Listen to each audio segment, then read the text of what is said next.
Commodity 10 बजे 10 minute की शुरुआत कर लेते हैं। एग्री मार्केट की शुरुआत होगी हमेशा की तरह और टॉप 10 एग्री कमोडिटी देख लेते हैं।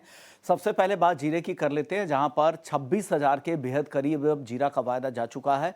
कल पूरे दिन सुस्ती दिखी, लेकिन आखिरी में थोड़ी खरीदारी दिखी और अब 26,000 के ऊपर पहुंच चुका है। लेकिन धनिया 7300 के ऊपर जाने के बाद हल्की मुनाफा वसूली आई। अब 7300 रुपए के नीचे यहां पर हल्की नरमी दिखी। हल्दी कल पूरे दिन सीमित दायरे में ही कारोबार हो रहा और आखिर में भी 14,400 के करीब ही बंद हुआ। और आज के दिन देखते हैं किस तरह का कारोबार होता है। ग्वार सीड और ग्वार गम लाल निशान में पहुंच गया, वापस से ऊपरी स्तरों पर दबाव दिखा। एक ठीक ठाक तेजी थी, लग रहा था कि 11,000 के ऊपर भी जाएगा, लेकिन 10,800 के नीचे आ चुका है। नए सीजन के अराइवल्स भी कुछ मंडियों में धीरे धीरे शुरू हो रहा है, लेकिन वो जो पूरी तरह से अराइवल सीजन अक्टूबर में शुरू होंगे। 5500 के नीचे ग्वार सीड और ग्वारगम 10,800 के आसपास। कैस्टर की वहीं बात करें तो कैस्टर का वायदा 6,450 के ऊपर पहुंच चुका है। लगातार यहां पर तेजी का ट्रेंड दिख रहा है। हाजिर डिमांड भी बेहतर है और कहा जा रहा है कि ये तेजी और भी एक्सटेंड हो सकती है। कैस्टर सीड के बाद अब बात करते हैं क्रूड सनफ्लावर ऑयल की। 1100 के करीब है। कल भी 3.5% से ज्यादा की तेजी। जब से इंपोर्ट ड्यूटी में बढ़ोतरी का ऐलान हुआ उस समय से उस दिन से लगातार यहां पर तेजी का ही ट्रेंड दिख रहा है। कपास की बात करें तो 1600 के ऊपर है। यहां पर सीमित दायरे में कारोबार हो रहा है एनसीडीएक्स कपास वायदा पर, लेकिन कपास खली की अगर आप चाल देखें तो वहां पर 3,050 के करीब है। यहां पर हल्की तेजी जरूर दिख रही है। आखिरी है कॉटन वॉश ऑयल, यहां पर भी 1,050 के ऊपर है। दायरे में यहां पर कामकाज हो रहा है अच्छी तेजी के बाद। चलिए अब चलते हैं भाविक पटेल के पास, ट्रेडवेल सिक्योरिटीज से है। भाविक, सबसे पहले हल्दी में बताइए, 14,400 के आसपास है, क्या लग रहा है अब क्या होगा? एक रिकवरी के बाद अब यहाँ पे सुस्ती दिख रही है, किस तरह की चाल दिख रही है अब? Good morning Vishuman ji. Good morning. Yes, हमने देखा कि स्पाइस कॉम्प्लेक्स में जो हल्दी है वो काफ़ी सुस्त दिख रही है, बट हमने 13,500 से एक रैली भी देखने को मिली। और अभी जब फेस्टिवल सीजन भी आएंगे और एफएमसीजी की डिमांड आएगी, मुझे लग रहा है कि यहाँ से और थोड़ी हम अपसाइड देख सकते हैं। और तो ज़्यादा अपसाइड नहीं है क्योंकि इस बार जो सोइंग है अच्छी है और फरवरी मार्च में नया माल भी आ सकता है। तो मुझे लग रहा है ये एटलीस्ट 15,000 तक के लेवल हम देखने को मिल सकते हैं 1 से 2 दिन में। तो आज के दिन 14,400 के करीब बाय कर सकते हैं 15,000 के टारगेट के लिए, और 14,100 का स्टॉप लॉस रख सकते हैं। ओके, तो आपको लग रहा है ये तेजी बढ़ सकती है? 15,000 के टारगेट के लिए आप खरीदने की सलाह दे रहे हैं। जीरा क्या करना चाहिए? जीरे की चाल कैसी दिख रही है भाविक आपको? देखिए, जीरे में अभी अगर देखें तो अभी भी मंडी में इतनी डिमांड नहीं है, तो उसकी वजह से प्राइसेस अगर देखें तो सुस्त है। और दूसरा हमने देखा है कि 26,500 26,800 के करीब जाता है, तो वहां से थोड़ी बहुत प्रॉफिट बुकिंग आ सकती है। बट कल के दिन हमने देखा कि लास्ट में थोड़ी बाइंग आई है। आज भी अगर देखें तो थोड़ा पॉजिटिव है, तो मुझे लग रहा है एटलीस्ट 26,400 500 तक का लेवल जो है वो एक बार रीटेस्ट जरूर से कर सकता है मार्केट। तो 26,000 के करीब बाय कर सकते हैं 26,500 के टारगेट के लिए, और 25,800 का स्टॉप लॉस रख सकते हैं।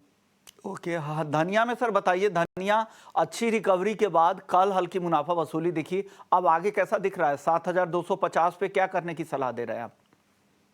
देखिए, इसमें ज़्यादा तो तेज़ी नहीं है। जो हमने लास्ट 1 वीक में थोड़ी तेज़ी देखने को मिली है वो थोड़ा क्योंकि प्राइस ऑलरेडी काफ़ी करेक्ट हो चुका था, तो एक टेक्निकल बाउंस है। बट अभी भी अगर देखें तो मुझे नहीं लग रहा है कि बहुत ज़्यादा तेज़ी हो सकती है। ये कहीं न कहीं 7400 के करीब आई थिंक टॉप आउट हो जाना चाहिए। बट आज के दिन बाई करना चाहिए अराउंड 7220 के स्टॉप लॉस से, और ऊपर का टारगेट रहेगा 7350 का।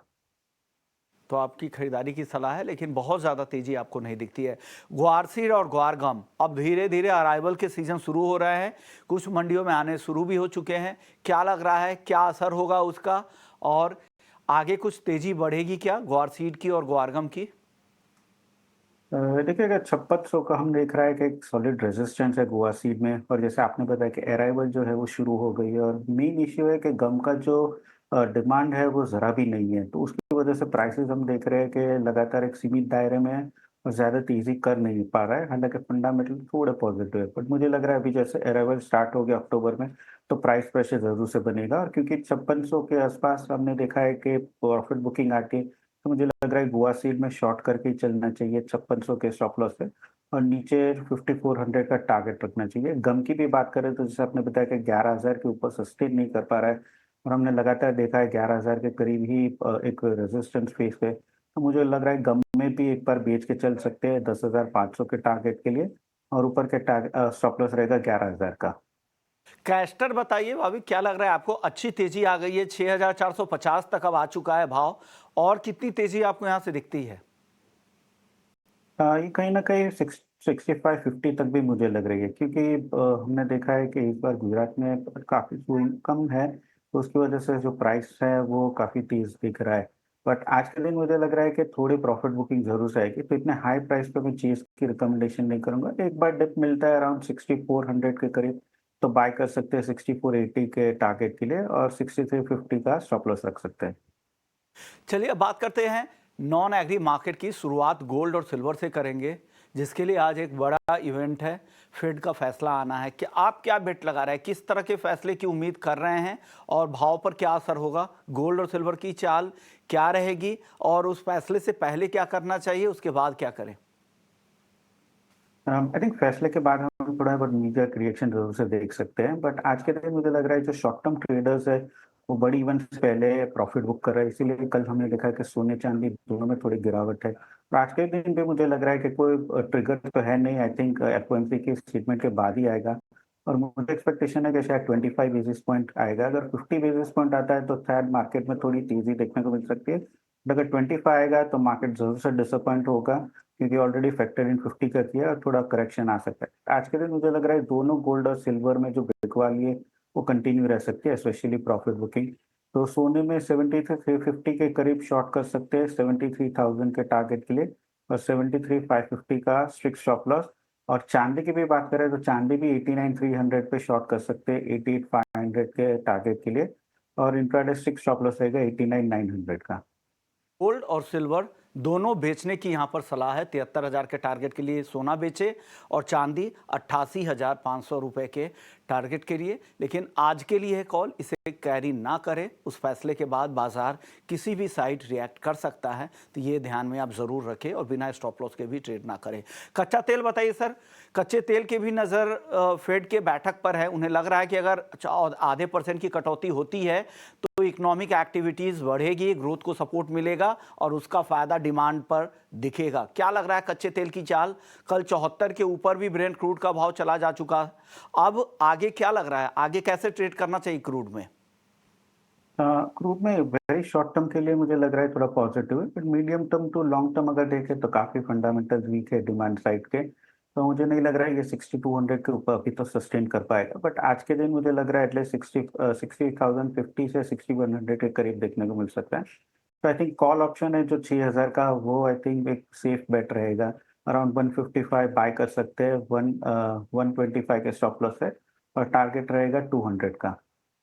आपकी सलाह की कच्चे तेल की 6,000 के स्ट्राइक की कॉल खरीदे 155 में, 200 का उसके प्रीमियम का टारगेट है, 125 का एसएलवी लगा लीजिएगा। अब बताइए सर, मेटल्स में क्या लग रहा है आपको? मेटल्स की चाल कैसी दिख रही है? मेटल्स में भी कल सुस्ती ही दिख रही थी, मिला जुला कारोबार था। आज की चाल कैसी दिख रही है, कहां पर फोकस करना चाहिए आज? आज के दिन मुझे लग रहा है कॉपर में फोकस करना चाहिए। जैसे कल भी मैंने बताया था कि 814 से 818 का एक स्ट्रॉन्ग हर्डल है, और कल हमने 814 से ही थोड़ी बिकवाली देखने को मिली। चाइना का डेटा काफी वीक है, तो आई थिंक अभी फिलहाल जो भी तेजी है वो डॉलर के वीकनेस से और फेड के कट के उसमें ही लग रहा है। बट ओवरऑल मुझे लग रहा है कि जो कॉपर है और थोड़ा करेक्ट हो सकता है, 800 के करीब आ सकता है। तो 806 पे शॉर्ट कर सकते हैं, 810 के स्ट्रिक्ट स्टॉप लॉस है, और नीचे का टारगेट रहेगा 800 का। 800 के टारगेट के लिए आप बेचे, 810 का एसएल भी दिख रहा होगा, उसे भी आप नोट कर लीजिएगा। आप बताइए आखिरी कॉल, नेचुरल गैस ऑप्शंस में कोई ट्रेड है क्या आपके पास? नेचुरल गैस ऑप्शन के बदले मुझे फ्यूचर अभी अच्छा लग रहा है। 192 पे बाय कर सकते हैं 197 के टारगेट के लिए, और 189 का स्टॉप लॉस रहेगा। तो ये सलाह है 197 के टारगेट के लिए नेचुरल गैस खरीदने की सलाह, 189 का एसएल यहां पर लगा लीजिएगा। शुक्रिया भाविक, आपने वक्त निकाला और एग्री और नॉन एग्री मार्केट पर अपनी राय दी। चलिए वक्त है ब्रेक का। ब्रेक